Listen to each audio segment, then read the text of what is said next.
Really hard-fought game between two good teams, and a lot of respect for what Robin's done with her team and how she's built her program into being a top 20 team in the country this year. And they're a very tough team to play against. They put 5 players on the court that can play offense at a high level at all times, and they execute really, really well. And we did a great job in the first half of guarding them, and second half, I don't think we did that bad of a job. 50-50 balls. We gave up a couple threes and gave up some offensive rebounds. They kicked out for threes that really broke our back, but we didn't make enough shots to win the game. We got a lot of great looks, and I hurt for our players because they played really, really hard, and we got beat by a good team, but they played extremely, extremely hard and played hard enough to win this basketball game. And it just felt like as a coach, eventually it was going to break through, and you'd make a shot, but you're not beating a team that's ranked in the top 25 in the country if you don't make shots, and we didn't do that tonight. Obviously, 17 turnovers by them in the first half. Your defense did their job. What were we all able to do in that first half that they kind of figured out, I guess, in the second? We did the same thing in the second half. They scored late in the shot clock on us, just on mental defensive breakdowns by us, and true credit to them, they held on to the ball. But you force a team into 25 turnovers and you have 8, you should win a basketball game. We should win a basketball game. We just couldn't get a shot to go. And I would bet you my paycheck that Sandrika Sessom and Tori Lewis won't go 2 for 16 again together. Those two young ladies get in the gym every day. They get in there and work at their trade every day, and they're hurting back there because they know that they're a lot better shooters than what they did. And so I hurt for them. I'm very proud of those two, and I'm glad they kept shooting. And but we got to make shots. Our defense was good enough to win the game. We held a Missouri basketball team to 60 points. You got to win that basketball game. You got to win it.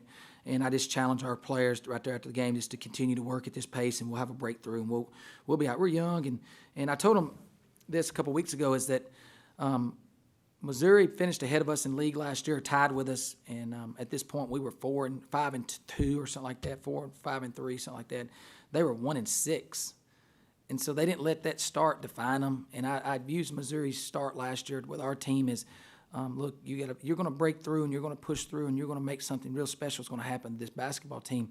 You just got to keep playing. You can't get down, and you cannot let your record define who you are. You can't let this game really define who you are right now because you're a lot better than what your record is. We went through a stretch where we played 6 straight games against teams ranked in the top 20 in the country, or well, you would consider top 20. They're maybe in one poll they're 22, the other poll they're 20, but you played 6 straight games like that. And to start this stretch, we had some struggles.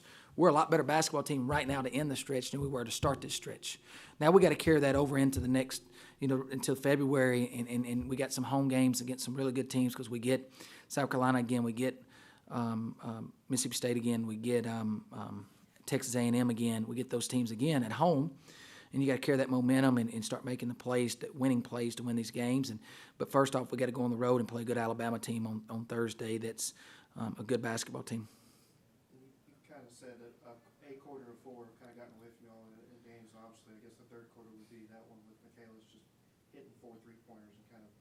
Yeah, and it was on our defensive. We had no help rule on her, and we got in there and got in the help side, and a lot of that, I was getting on. I think it was Tori one time, Sandrika another time, somebody else. But I guarantee when I go back and watch the tape tonight, somebody didn't guard the ball, which made them have to help.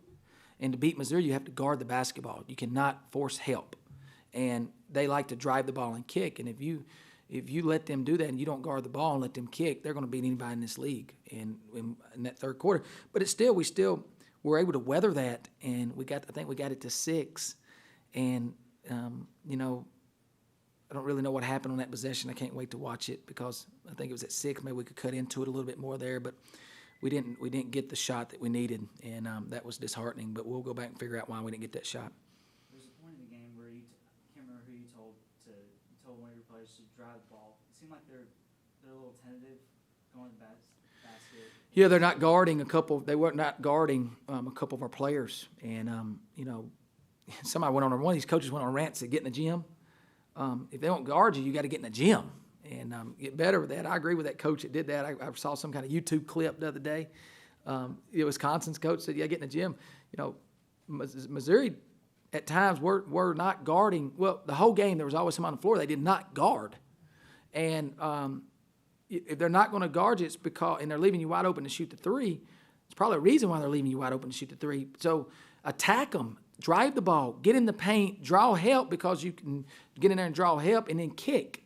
And that's what I kept trying to get them to do, is get it to the SEC, because every time we attacked the SEC logo in the middle of the court, something good happened. And so I'm like, drive the ball in there, and they got real tentative. And it wasn't guarding you shooting a three, so you ought to be able to drive it in there. And so that kind of stuff was disheartening. But our kids played really hard. They did. I hope that don't get lost in translation here on me. I hurt for them because they're getting better and they're improving. They're just a real young, inexperienced team that's improving, and we're getting better each and every day. But our time will come. Our time will come, and we'll get better.